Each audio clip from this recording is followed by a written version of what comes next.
Today we embark on a journey to explore the deep understanding of the Stoic philosophers on sexuality and relationships. Stoicism is a philosophy that guides us in the search for balance, control, and self-discipline in all areas of life. In this video we will explore not only sexual wisdom, but also how this wisdom is reflected in our lives. How did the Stoic philosophers approach sexuality to manage our passions and find inner peace? With quotes from their works, we will explore different perspectives on this topic and learn lessons we can apply in our daily lives. Are you ready? Let's get started. It's time to realize that sexual relations are not just a physical union, it is also an experience with mental and emotional depth. Let's be inspired by Stoic wisdom to feel more empowered on this journey. Sex is one of the most powerful and pervasive aspects of human life. It affects our emotions, relationships, health, happiness, and society. But how should we approach sex? How should we balance our sexual desires with our rational goals? How should we deal with the challenges and temptations that sex presents? And what can we learn from the ancient Stoics, who had a very different view of sex than most of us today? In this video, I share some of the most profound and striking quotes from the Stoic philosophers who taught that sex is a natural and necessary function of the human body, but not the ultimate value or source of happiness. Let's take a look at how their teachings can help us improve our own sex lives and achieve a more harmonious and fulfilling state of mind. This video will challenge some of your assumptions and beliefs about sex. And hopefully it will inspire you to think more deeply and critically about this important topic. If you are ready to learn from the Stoics and discover a new way of looking at sex, watch this video to the end. Don't forget to subscribe to my channel and hit the bell icon to be notified of more videos like this in the future. Sex is a natural and necessary function of the human body, but it should not be pursued for its own sake and should not disturb the rational mind. The wise person is not fond of sexual pleasure, but neither does he avoid it. He uses it as a means to procreate and express love, but not as an obsession or does not allow it to become a distraction. It is not the action itself that is important, but the character with which the action is performed. If it is consistent with virtue, it has value.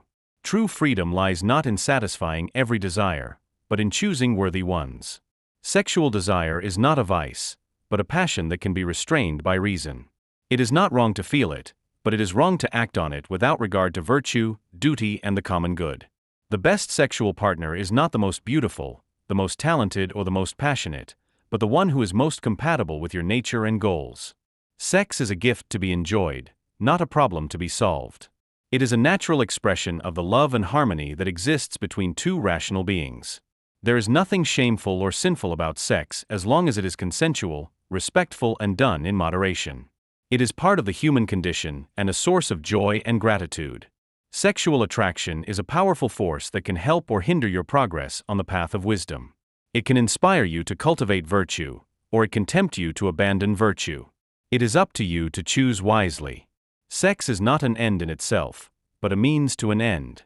The goal is happiness, not pleasure. Happiness is found in the soul, not in the body. The soul is nourished by the mind, not by sex. The proper role of sex in human life is to create a bond of friendship and mutual support between two compatible partners. It is a matter of quality, not quantity. It is cooperation, not competition. Sex is a natural phenomenon, but not a necessary one.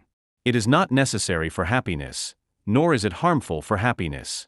It is a choice that each person has to make according to their own circumstances and preferences. Sex is not good or bad, it is neutral. It can be used for good or evil, depending on intention and outcome. It can be a source of virtue or vice, harmony or disharmony, peace or trouble. The wise person seeks sex not for its own sake, but for the sake of the one they love. He or she uses sex as a means of communication, appreciation, or celebration, not as a means of manipulation, domination, or exploitation. Sex is a privilege, not a duty. Not a burden, but a blessing. Not a necessity, but a luxury. Not a right, but a gift. The Stoic does not abstain from sex, but neither does he desire it. He does not reject it, but neither is he dependent on it. He does not despise it, but neither does he glorify it. He accepts it, but he is not attached to it. The Stoic sees sexuality as a natural and useful activity, but not as a fundamental or ultimate activity. He enjoys it when it is possible, but does not suffer when it is not. He values it as a means of expression but does not identify with it as a source of identity. Sex is a complex and sensitive subject that requires wisdom and discretion. It is not something to be done lightly, randomly, or haphazardly. It is something to be done with care, caution, and diligence. The Stoic evaluates sex according to its purpose, not its pleasure. He seeks sex for its importance, not for its sensations. He values sex not for its intensity, but for its integrity. Sex is a natural and noble function of the human body, but not its highest or only function. It is subordinate to the function of the mind, which is to reason and act according to virtue. Sex should serve the mind, not rule it. Sex is a beautiful and powerful thing, but it is not the only thing. It is a part of life, but not the whole of life. It is a means to happiness, but not the end of happiness. Sex is not a problem to be avoided, but a challenge to be faced. It is not a weakness to be overcome, but a strength to be utilized. It is not a distraction to be ignored, but a motivation to be used. Sex is not a vice. It is a virtue if done with virtue. It is not a sin, but a grace if done with grace. It is not folly but wisdom if done with wisdom. The Stoic does not have sex for the sake of sex. He has sex for the sake of the person with whom he has sex. He uses sex as a gift, a gesture or a compliment, not as a tool, a toy or a reward. Sex is an opportunity, not an obligation.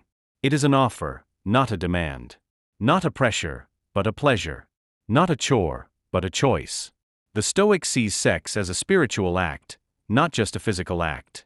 He does not separate sex from love, but unites them. He does not isolate sex from the rest of his life, but integrates it. He does not degrade sex, but elevates it. The Stoic does not fear sex, but neither does he worship it. He doesn't run away from it, but he doesn't run after it either. He does not hate it, but neither does he love it. He respects it, but he is not obsessed with it. In a committed relationship, love and respect are far more valuable than momentary pleasures.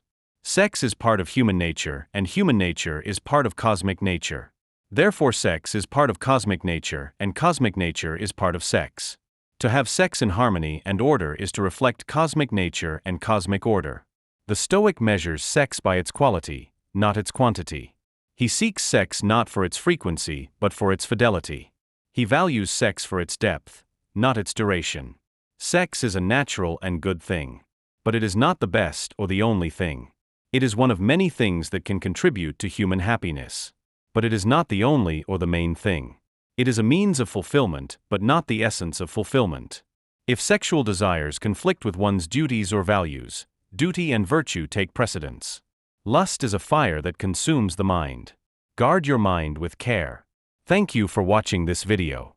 I hope you enjoyed it and learned something new. I hope you will share your thoughts and opinions in the comments section below. Let me know what you think about the Stoics and their views on sexuality. If you liked this video, please give it a thumbs up and please subscribe to my channel if you haven't already. Your support is very important to me, and it helps me create more quality content for you. Thank you again for watching, and remember, sex is not a vice, but a virtue if done with virtue. It is not a sin, it is a grace, if done with grace. It is not folly, it is wisdom, if done with wisdom. The Stoicist Hazaruna does not have sex. He has sex for the sake of the person with whom he has sex. He uses sex as a gift, a gesture or a compliment, not as a tool, a toy or a reward.